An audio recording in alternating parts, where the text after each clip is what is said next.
Major Alexandra Lex Thompson stood at rigid attention, her jaw clenched so tight it hurt.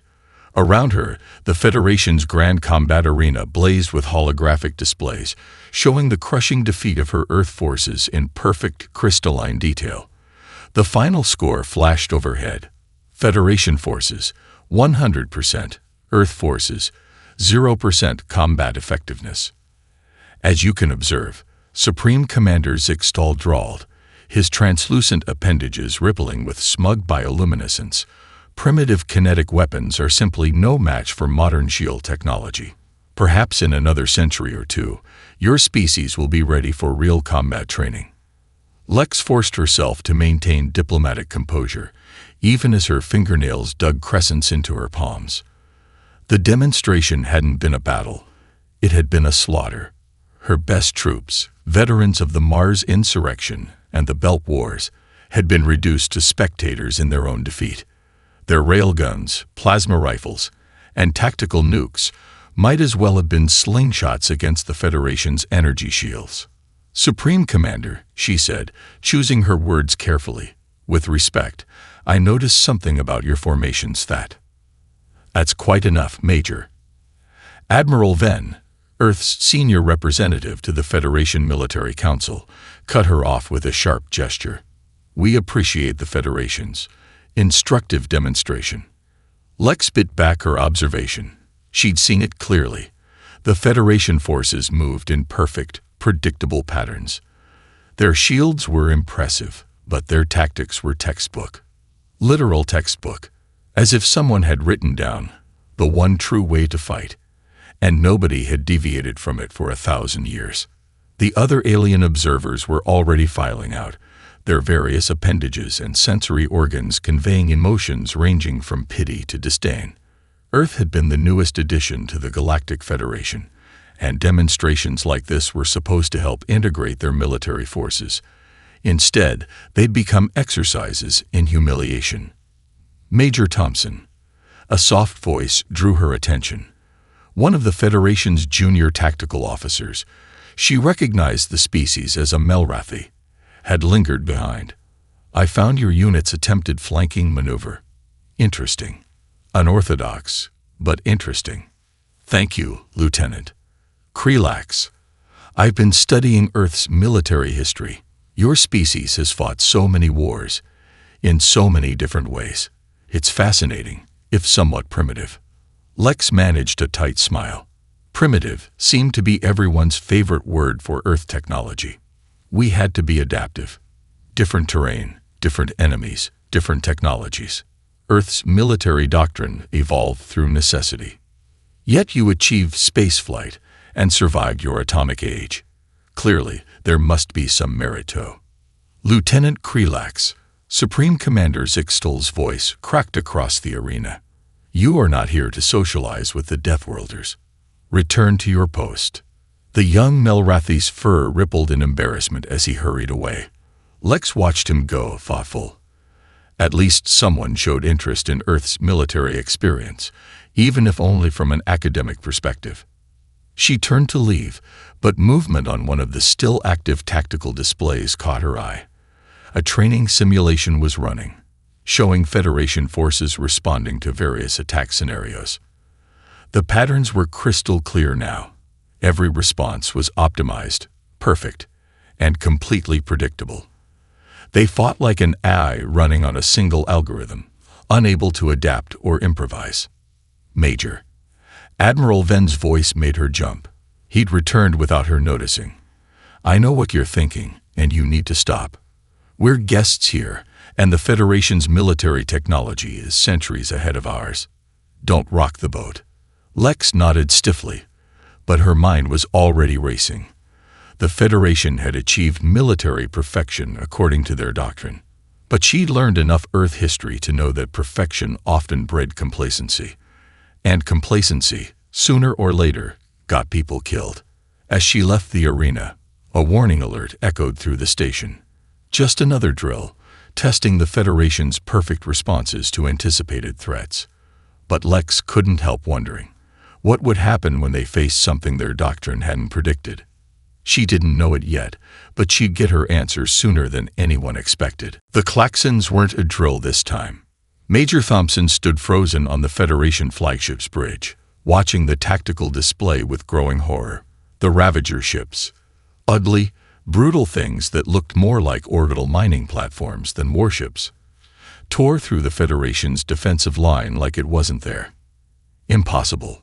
Supreme Commander Zixtal's bioluminescence had shifted from its usual confident blue to a sickly green.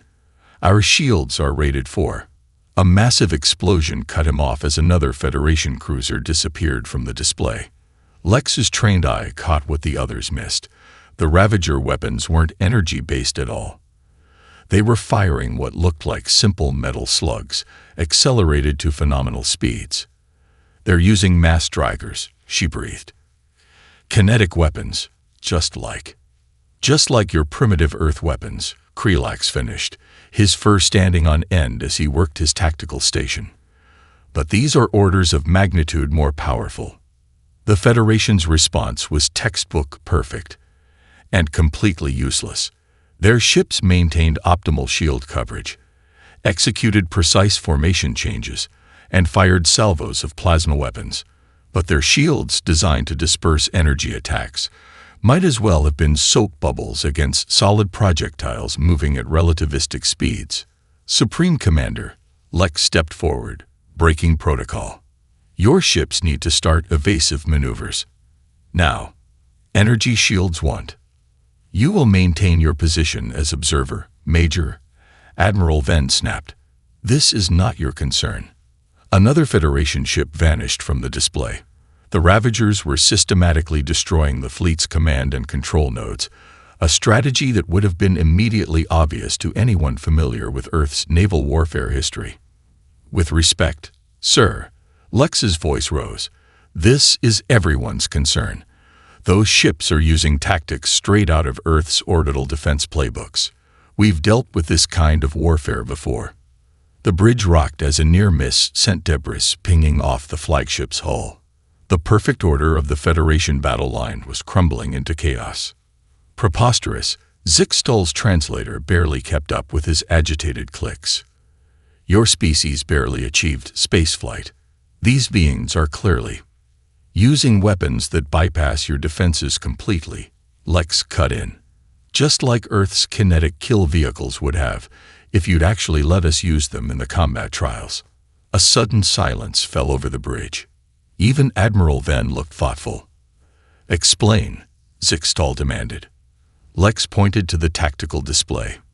"They're not trying to overpower your shields. They're ignoring them completely. Kinetic weapons don't care about energy barriers. Earth figured this out centuries ago. We had to develop countermeasures that didn't rely solely on energy shields." "What countermeasures?" Krelax asked, his scientific curiosity overtaking military protocol. "Point defense systems, layered defenses, evasive patterns that..." Another explosion rocked the ship. "Look, I can explain the theory, or I can help you save this fleet. Your choice." Supreme Commander Zixtal's appendages writhed in agitation. His perfect battle plan was in shambles. His ships were being systematically destroyed, and his only hope was tactical advice from a primitive species. "The command is yours, Major Thompson," he said finally. "Prove your worth." Lex was already moving to the tactical station. "All ships, new formation. Break into groupos of 3.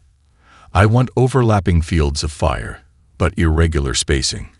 Make them work to predict your positions. Redirect shield power to engines and point defense systems. That leaves them vulnerable to energy weapons." Admiral Venn protested. "The Ravagers aren't using energy weapons," Lex snapped back. "Fight the enemy you have, not the one you trained for. Krelax, help me modify the targeting systems for kinetic intercept trajectories." As the Federation fleet scrambled to adapt, Lex allowed herself a grim smile. Humanity's primitive combat experience might just save the day. But even as she worked, a darker thought nagged at her. If these Ravagers were using advanced versions of Earth-style weapons, what else had they learned from humanity's long history of warfare? She had a feeling they were about to find out. Absolutely not. Federation Science Director Rinvol's crystalline form pulsed with red light. We will not compromise our technological purity with projectile weapons. Lex fought the urge to slam her fist on the holographic display table.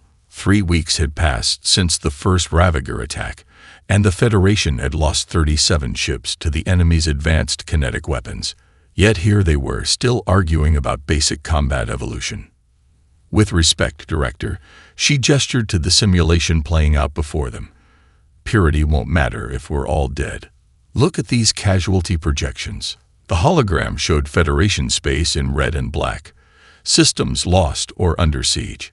At their current defensive capability, they'd lose the war within 6 months. Major Thompson's analysis is sound. Krelax spoke up from his station. Since the first battle, the young lieutenant had become her strongest ally. I've been studying Earth's naval warfare history. Their concept of combined arms could be revolutionary if applied to our technology. Revolutionary. A new voice cut through the tension. Dr. Marcus Webb, a disgraced Federation weapons researcher, emerged from the shadows of the conference room. Try heretical. But then again, he smiled, his cybernetic eye whirring as it focused. Heresy is exactly what we need right now.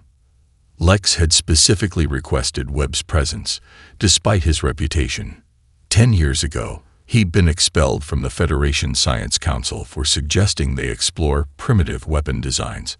Now, he might be their only hope. Show them. Chief Riley.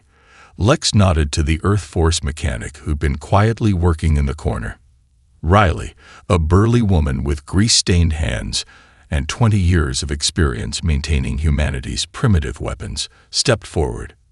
She tossed something onto the display table, causing the holograms to scatter. That, she said with evident pride, is a Mark I hybrid defense module. The device was ugly by Federation standards. A crude marriage of their elegant shield technology and Earth's brutal pragmatism. But the test results spoke for themselves. Impossible. Rinvol leaned forward, his crystalline structure vibrating with interest despite himself. You've modified a shield generator to deflect physical objects. Better. Webb's cybernetic eye glowed as he warmed to the subject. It uses the kinetic energy of incoming projectiles to reinforce itself.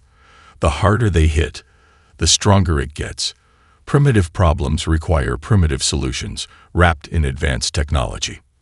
We ran simulations, Krelax added, pulling up the test data. Against current Ravager weapons, this system provides 300% better protection than standard shields. And that's just the prototype. Lex watched the science director carefully. The numbers were convincing, but centuries of technological orthodoxy didn't die easily. Even if this works, Rinvol's light pulse remained skeptical. We can't refit the entire fleet with untested technology. We don't have to. Riley pulled up a maintenance schematic. The beauty of this ugly bastard is that it's just a modification of existing systems. 2 days in space dock, tops.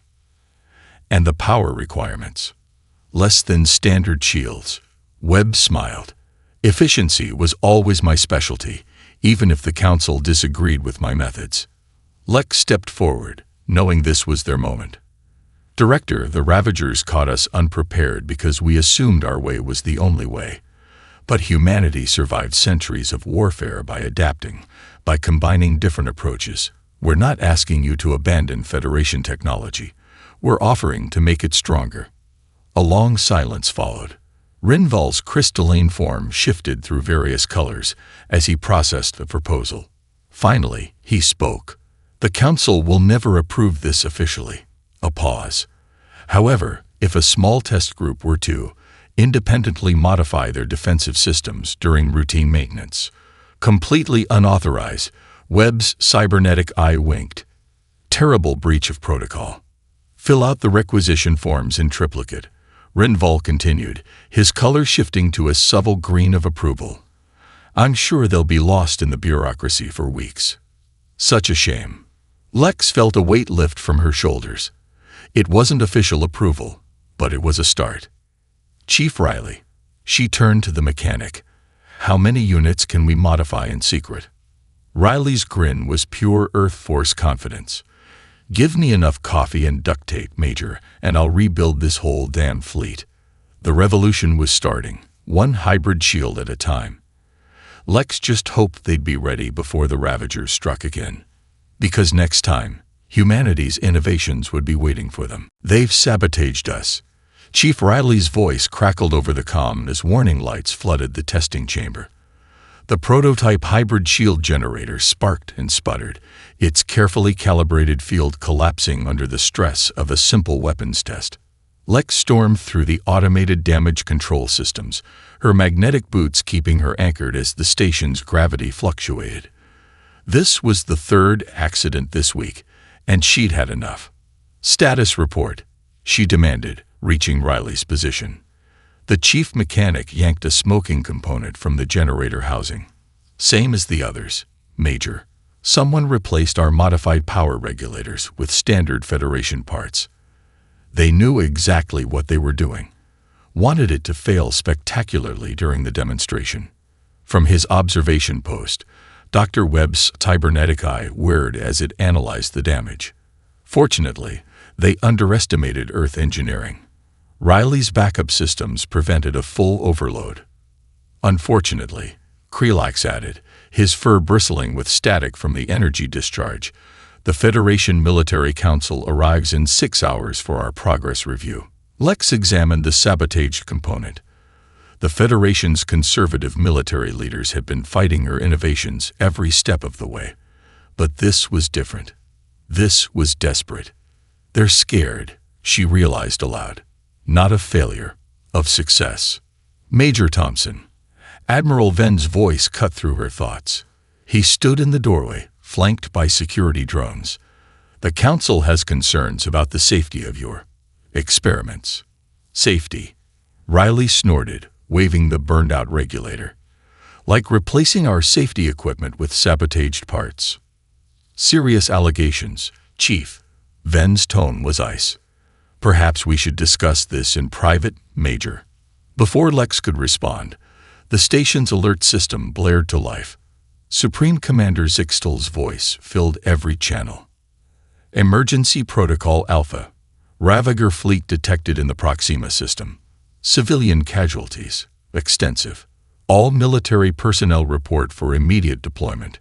The security feeds showed the horror unfolding. The Ravagers had bypassed their forward defenses completely, striking at a populated world.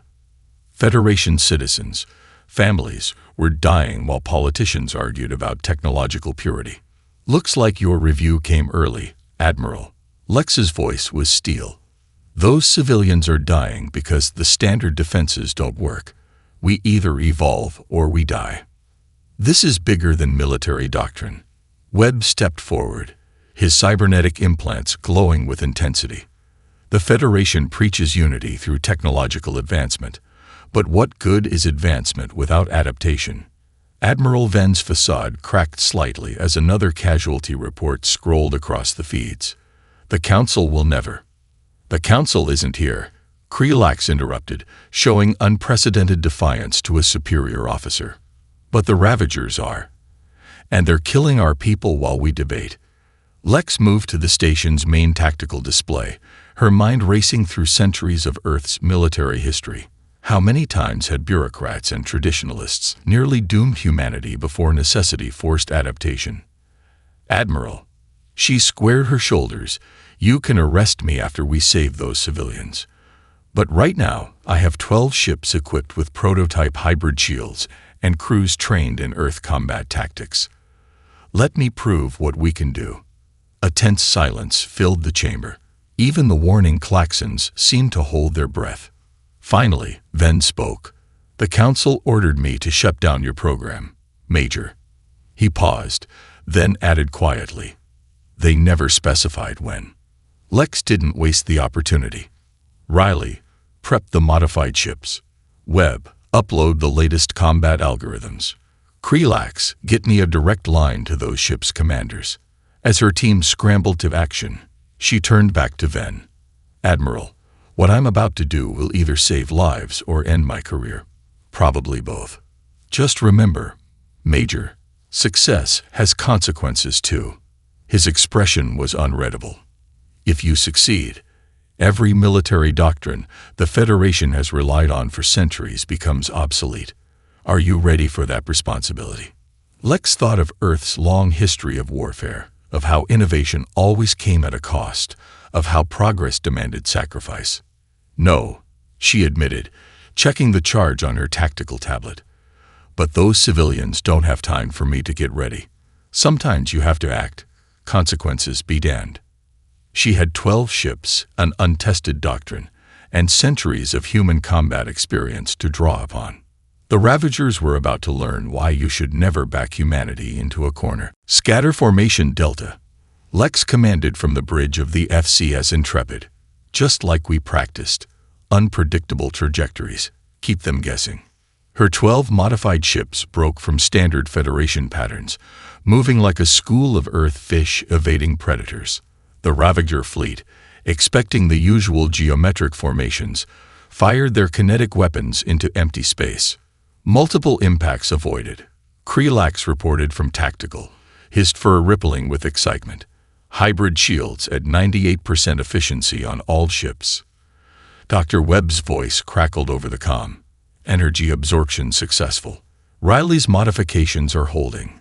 The more they shoot, the stronger our shields get. But the Ravagers were adapting. Their massive ships began spreading out, trying to trap Lex's squadron in a kill box.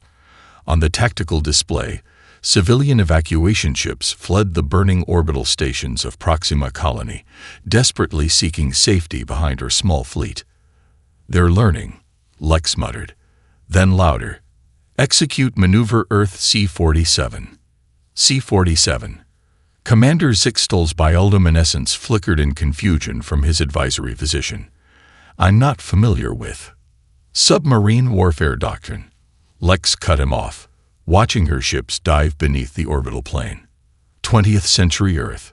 Sometimes the best place to hide is right under your enemy's guns. The Ravager fleet's targeting systems, calibrated for traditional space combat, struggled to track ships moving perpendicular to the expected battle plane. Their formation began to break as they tried to reorient. Now, surface and fire. Her ships burst upward through the enemy formation like breaching whales. But instead of conventional weapons, they unleashed their secret weapon. Modified tractor beams reverse-engineered from Federation technology.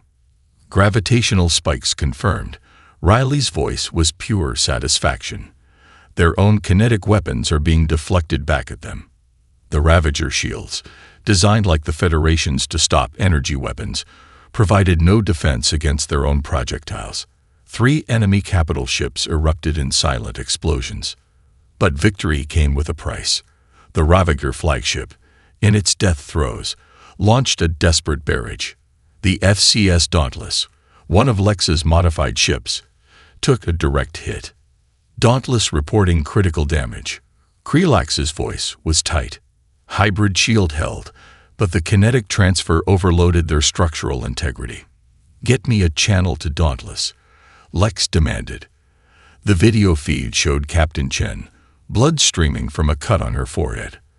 We're losing containment, Chen reported calmly, but we got 1 shot left. Sarah, Daunt. Remember the Thermopylae gambit, Major? Chen's smile was fierce. Sometimes one ship has to hold the line. Before Lex could respond, the Dauntless fired its engines at full burn, driving straight for the heart of the remaining Ravager formation.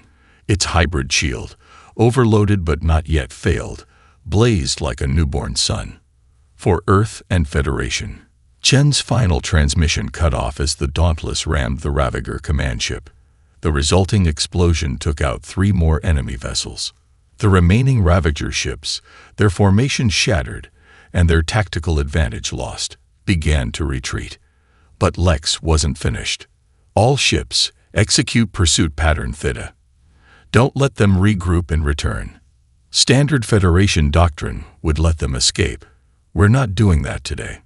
The modified ships accelerated in complex patterns derived from Earth fighter combat, preventing the Ravagers from making a clean jump to FTL. One by one, the enemy ships were picked off. When it was over, the cost was clear. 1 ship lost, 3 heavily damaged, and too many good crew members dead. But Proxima Colony had been saved, and more importantly, they had proven that the new hybrid technology and Earth tactics could work. Supreme Commander Zixtal's color had shifted to a deep purple of respect. Major Thompson, I believe we owe you and Earth an apology. Your primitive tactics just saved thousands of lives. Lex barely heard him. On her tactical display, she was already analyzing the battle data, looking for ways to improve. The Ravagers would be back, likely with countermeasures for everything she'd shown today. But that was fine. If humanity's history had taught her anything, it was that adaptation wasn't a destination. It was a constant process, and she was just getting started. "Get me Riley and Webb," she ordered. "We need to start working on Mark II of everything." The real war was only beginning. Combined arms warfare is not just about technology. Lex paced in front of the assembled Federation officers, her voice carrying through the vast training hall. It's about using every tool at your disposal in harmony. 3 months had passed since the Battle of Proxima, and the Federation military was undergoing the biggest transformation in its history. The chamber, once used for showing off perfect shield formations, now hummed with hybrid technology and tactical simulations based on centuries of Earth's warfare experience. Major Thompson, a Centaurian officer, raised his gravitational appendage. "Explain again why we're studying ancient human naval battles."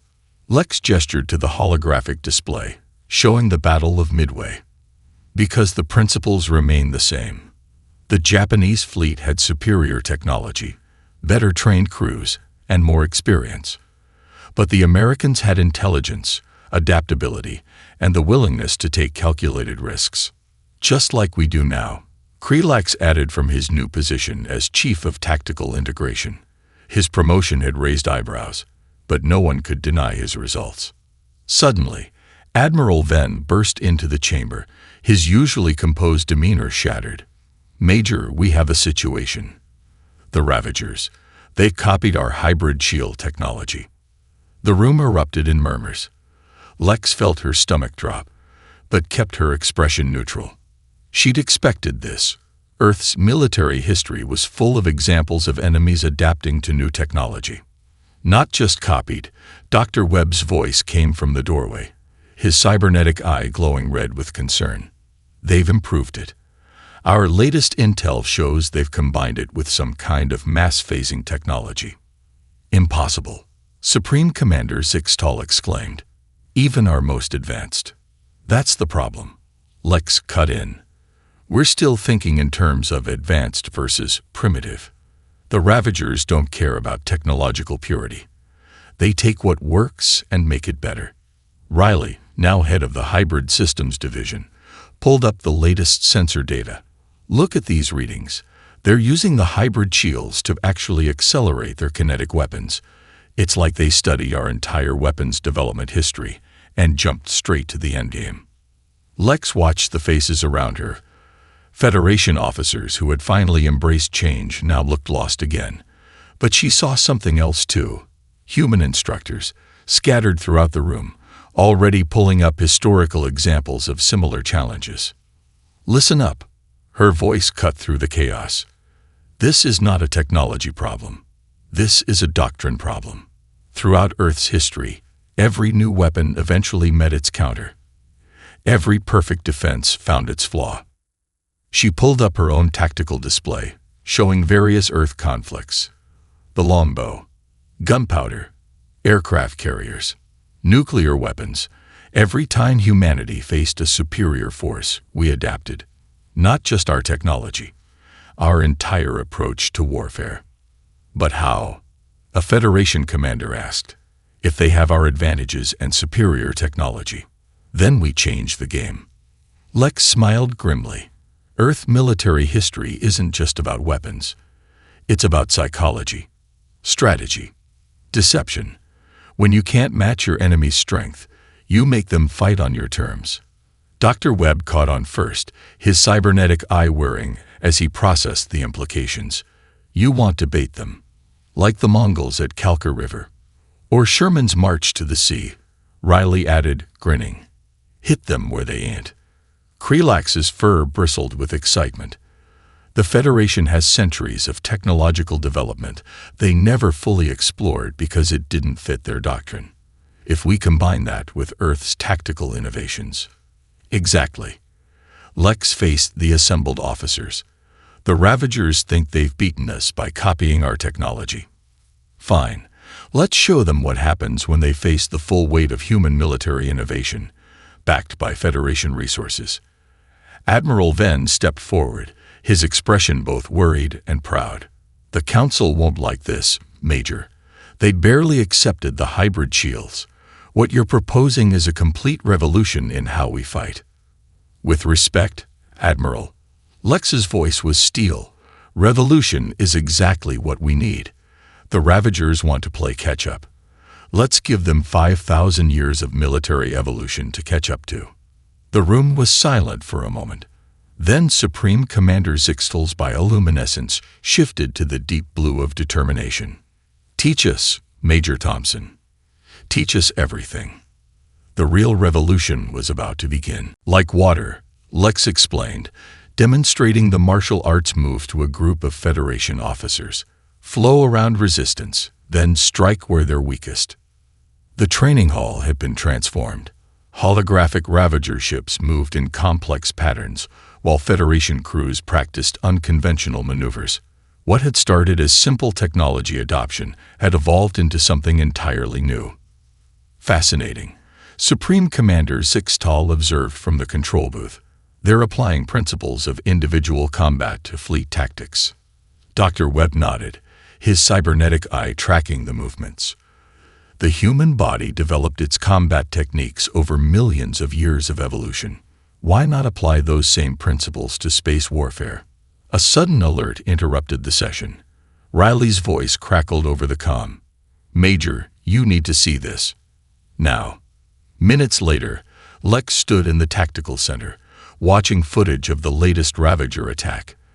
Their ships moved like predators, combining Federation precision with Earth-inspired unpredictability. They're learning. Krelax's fur bristled with concern. Not just copying our technology anymore. They're actually understanding the principles behind it. Of course they are, Lex muttered. We're not the only ones who can study and adapt. She zoomed in on the footage. But look here, they're still thinking linearly. Attack, defend, counterattack. They've learned our moves, but not our mindset. What do you mean? Admiral Venn asked, having arrived silently during the analysis. Lex pulled up historical footage from Earth's martial arts tournaments. In human combat sports, the best fighters don't just execute techniques. They create situations. They make their opponents think they see one thing while setting up something else entirely. Psychological warfare. Webb's eye glowed with understanding. Like your American football's play-action passes or chess gambits. Exactly. Lex began manipulating the tactical display. The Ravagers have copied our hybrid shields, our maneuvers, even some of our strategies. But they're missing something fundamental about human combat doctrine. Which is?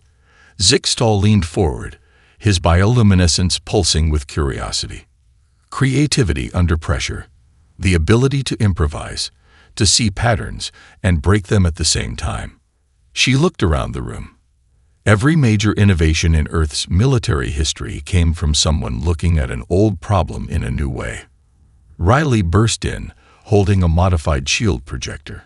Speaking of new ways, Major, remember how you mentioned martial arts redirecting energy? Well, what if we did this? The next hours became a blur of innovation.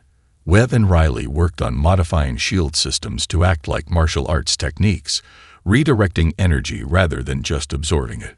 Krelax developed new flight patterns based on Earth predator-prey behaviors. Even the Federation engineers, finally breaking free from centuries of doctrine, began suggesting combinations no one had considered. It's not about having better technology, Lex explained to Admiral Venn as they watched the new systems being tested. It's about using what you have in ways your enemy doesn't expect. Like turning their own momentum against them, Webb added, demonstrating a new shield configuration that could literally catch and return kinetic weapons, or attacking from psychological angles they don't understand. Krelax brought up his latest tactical simulations, showing Federation ships moving in patterns that seemed chaotic, but contained hidden purpose. The human factor, Venn mused, watching the preparations. Not just our technology or our tactics, but our way of thinking. Lex nodded. Earth's greatest military advantage was never our weapons. It was our ability to adapt, to think creatively under pressure, to turn disadvantages into advantages. The tactical display showed their new innovations spreading throughout the Federation fleet. Ships were being modified not just with hybrid technology, but with systems that could learn and adapt like biological organisms. Crews were training in combined arms warfare that merged the best of Federation precision with Earth's flexibility. The Ravagers wanted to copy our advantages. Lex smiled grimly. Let's show them that some things can't be copied. They have to be lived, learned, and earned through centuries of evolution. As if in response to her words, the alert klaxons began to sound. The Ravagers had been detected approaching their most important shipyards. Well, Riley grinned, hefting her modified shield projector. Time to show them what human innovation really means. The real test was about to begin. All ships, execute Formation 0, Lex commanded, her voice steady despite the chaos erupting around them. The Federation's largest shipyard burned in the background as the final battle for humanity's innovations unfolded. The Federation fleet moved like nothing the galaxy had ever seen before.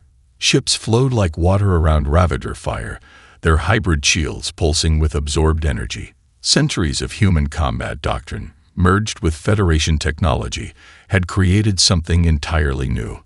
They're attempting to counter our martial arts patterns, Krelax reported from Tactical, his fur standing on end. Matching our movements exactly. Good. Lex allowed herself a small smile. That's exactly what we wanted. Dr. Webb. Pattern recognition algorithms confirm they've taken the bait. Webb's cybernetic eye glowed with satisfaction. They're mirroring our apparent strategy perfectly. The Ravager fleet had indeed adapted, their ships moving in precise imitation of the Federation's new combat styles. But they had fallen into humanity's oldest trap, seeing the pattern while missing the purpose. Now, Lex ordered, execute Operation Thermopylae Reverse. The Federation fleet's elegant movements suddenly transformed. Ships that had been flowing like water became as immovable as mountains, while others struck with the speed of lightning. The Ravagers, committed to matching their previous patterns, couldn't adapt fast enough. Just like Muhammad Ali's rope-a-dope, Riley's voice crackled over the comm. Let them think they've figured you out. Then change everything. The battle exploded into controlled chaos. Federation ships executed maneuvers based on everything from ancient Greek phalanx tactics to modern special forces operations. Each ship acted as part of a greater whole, yet maintained individual initiative, a concept the Ravagers couldn't compute. Multiple enemy ships disabled. Krelax reported with satisfaction. Their hybrid shields are overloading from their own redirected energy. Supreme Commander Zixtel's bioluminescence pulsed with astonishment. They're trying to revert to their original tactics, but they can't. We forced them to fight our way, and now they can't remember their own. The ultimate victory, Lex quoted, is not when your enemy falls, but when they abandon their own doctrine for yours, and then realize they never truly understood it. The Ravager fleet began to break apart. Their attempts to copy Earth's adaptive combat styles had left them unable to return to their original rigid patterns. They had the technology but not the mindset, the moves but not the understanding. All ships, Lex's voice carried across the command channel. Finish this. Show them what 5,000 years of human military evolution really means. The Federation fleet moved as one, executing a series of maneuvers that seemed to defy physics itself. Hybrid shields redirected energy into devastating counterattacks. Ships performed combat maneuvers based on everything from cavalry charges to fighter jet dogfights. Each tactic flowed seamlessly into the next, unpredictable yet precisely coordinated. The Ravager fleet didn't surrender. They simply ceased to exist as a coherent fighting force. In the aftermath, as rescue ships attended to the damaged shipyards, Admiral Venn approached Lex on the bridge. "The Federation Council has reached a unanimous decision," he announced, his voice carrying unusual warmth. "They're establishing a new Combined Combat Innovation Division. Major Thompson, or should I say, Commander Thompson." Lex looked around at her team, at Riley's proud grin, Webb's glowing cybernetic eye, Krelax's bristling fur, and Zixtal's respectful bioluminescence. They had done more than win a war. They had proven that true strength comes not from technological superiority, but from the ability to adapt, innovate, and grow. "Thank you, Admiral," she replied, "but the rank isn't important. What matters is that we keep evolving. The galaxy's a big place, and humanity's got a lot more to teach." As if to emphasize her point, the tactical display showed Federation ships already incorporating new modifications, crews already developing new techniques. The revolution wouldn't stop here. It had only begun. "You know," Webb mused, watching the continuing innovations, perhaps being a primitive species wasn't a disadvantage after all. "No," Lex agreed, pulling up plans for the next generation of hybrid systems. "It was our greatest strength. We just had to remind the galaxy why." The stars stretched out before them, full of new challenges and opportunities. But this time, they would face them together, not as advanced or primitive species, but as allies who understood that the greatest power lies not in technology alone, but in the endless ability to adapt, innovate, and evolve. Humanity's gift to the galaxy was not their weapons or their tactics, but their unrelenting drive to become better, stronger, smarter. The lesson had been learned. The revolution would continue, and the stars themselves would never be the same.